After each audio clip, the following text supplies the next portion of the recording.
An gegen einen Spieler aus den Top 30 als aktuelle Nummer 27 der Welt. Er konnte im vergangenen Jahr das Halbfinale beim World Grand Prix erreichen. 2015 stand er im Finale der European Tour in München und er kommt aus den schottischen Highlands. Der Highlander John Henderson.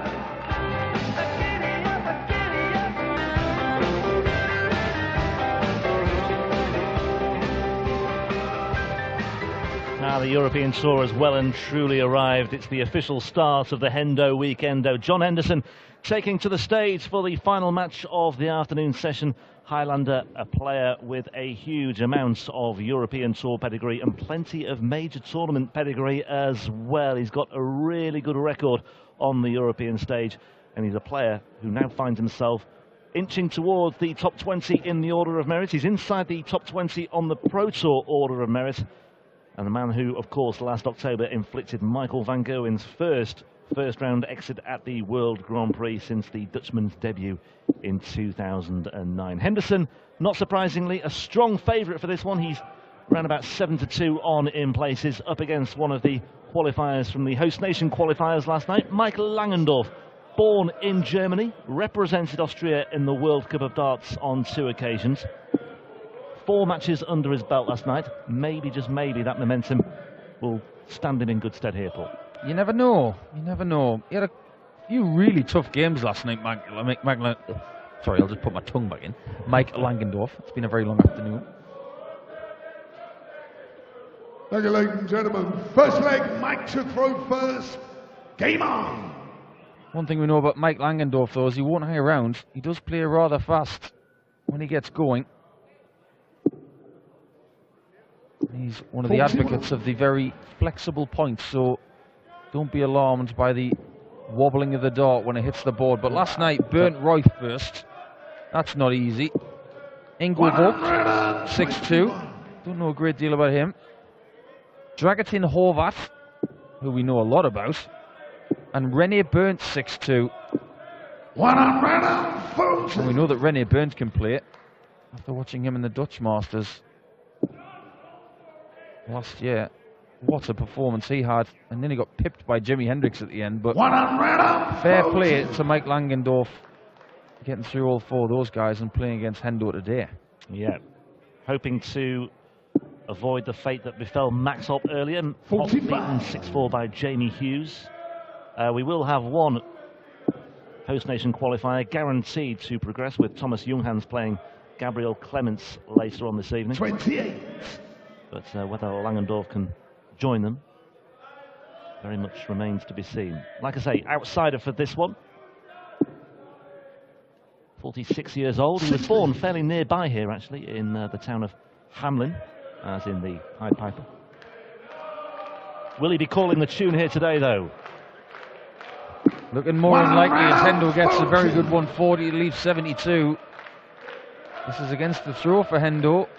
So a great opportunity to stamp his authority on this match from the get-go. 85. Junior requires 72. Treble 16 will be the target. Another 16 leave tops to leave his favourite double. Oh, that's ominous. And one of the reasons why John Henderson's been winning a lot of matches lately is because of that double. Yeah. Confident take, wasn't it?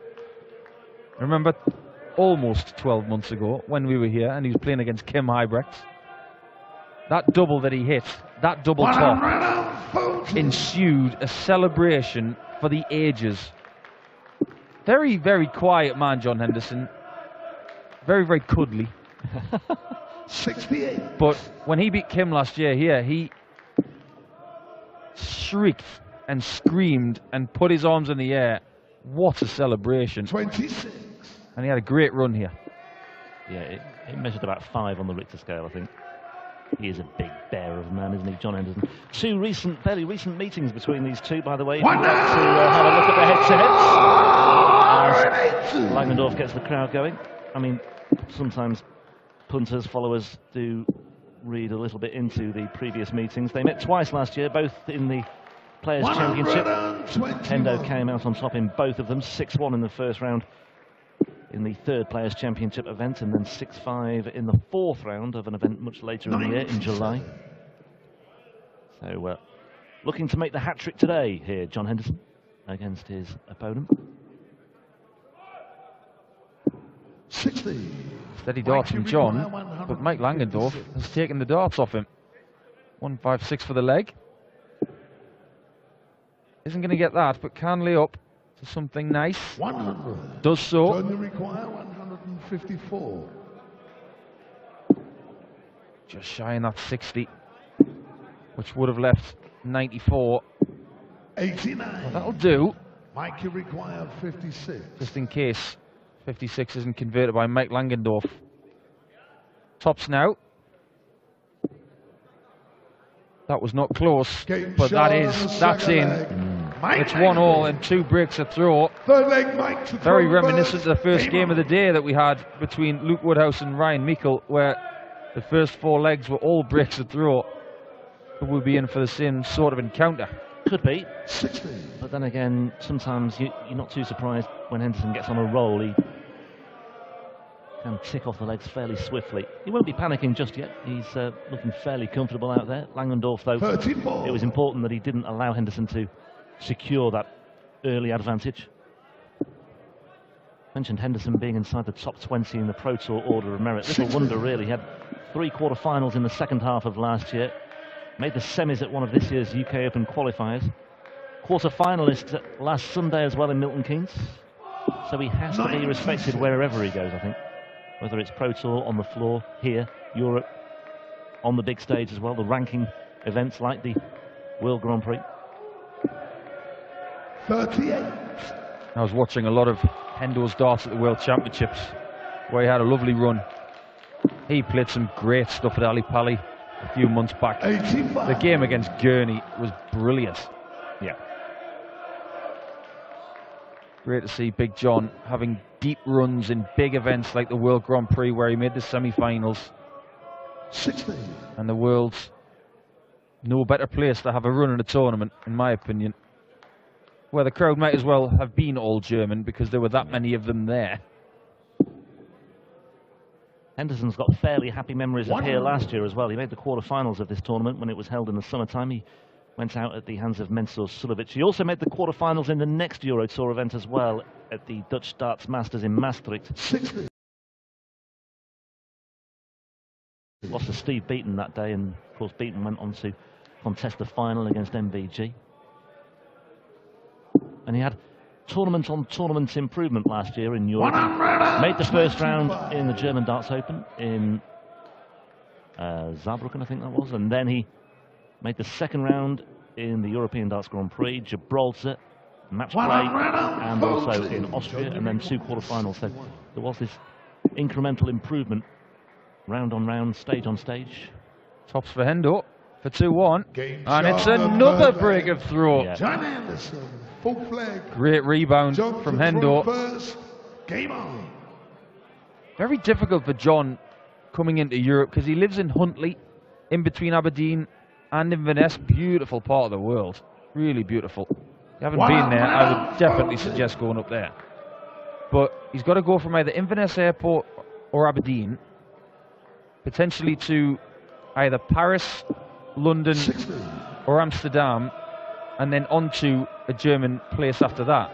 So he's a minimum of 2 flights away for most of these European events.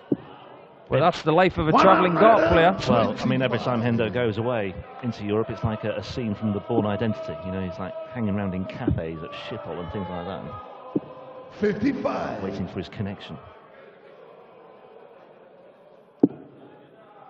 He did at one time actually look to move to England.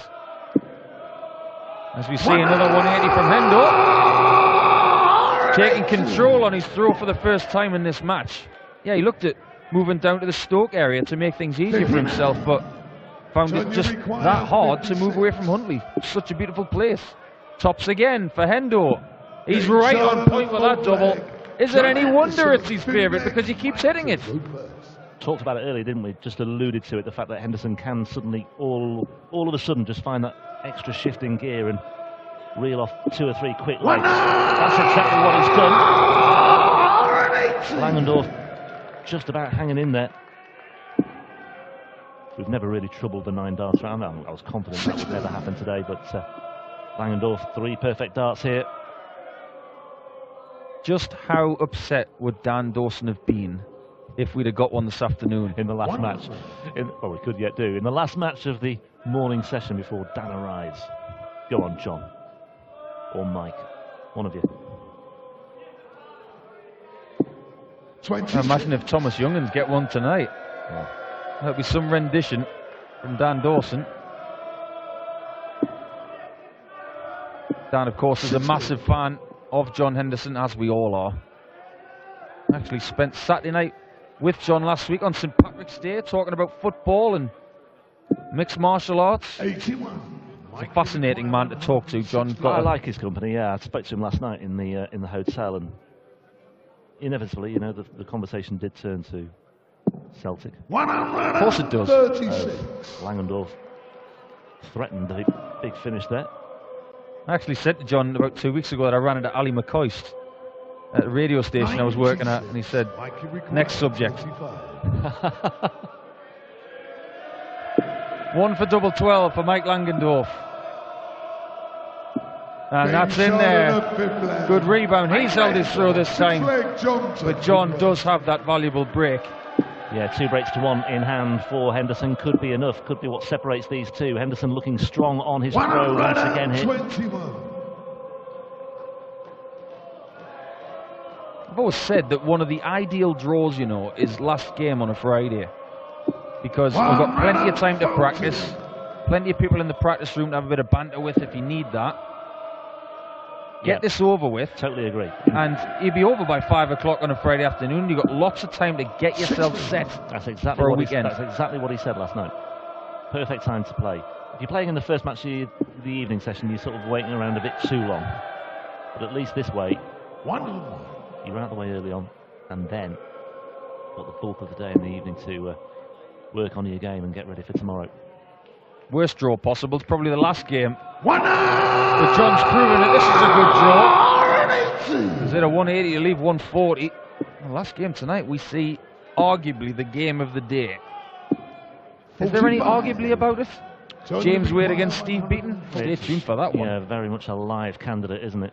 I've got to say, I'm looking forward very much so to the match between Dimitri Vandenberg, World Youth Champion, of course, quarter-finalist at the World Championship itself at Ali Pali, against Ron Moulenkamp, who made the semis of one of these European Tour events towards the end of last year. Ron the Bomb has been doing the business as well. He's motoring up the order of merit. Game shot in the 6th. Almost as sure as night follows day, Henderson takes out top for a 4-2 lead in another hold. 3 breaks, 3 holds, 4-2. John Henderson on tops is about as sure as I am a Newcastle United fan. Very assured on the top segment of the board. But tonight I am absolutely licking my lips for Danny Noppert versus Jeffrey Dusvan. Jeffrey in great form this year. Danny stamping his authority on qualifiers last night. His debut on the European Tour tonight. Can't wait. Yeah, and it's going really well for him so far, having just moved over to the PDC. What's 3 last 16 appearances in the Pro Tour so far. 16.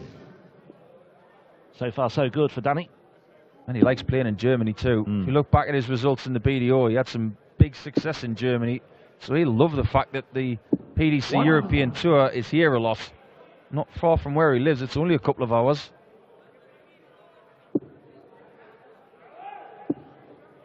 Langendorf has got to find big numbers just like that to try and stay with John. Because he's not going to miss 60s, Hendo. This should be a 180. Is perfectly executed from Hendo. He's a class act, John Henderson, and he's just a bit too strong for Langendorf at the moment. 68 places separating these two in the Pro Tour order of merit right now. And it's easy to see why. The difference is, I think, evident now in this one. Henderson's in control. He's not running away with it. He's got that break. It's 2 breaks to 1, but he looks very much in control here. Okay, Langendorf might take this out and trim the gap to 4-3, but Henderson just doesn't look ruffled at all. Well, he went the soft tip way. He went for 25 double 18 tops. Sonia requires 74. Would have been juicy if he'd hit it. 74 for Hendo. It's not going to be top spin this time, but it's 16s.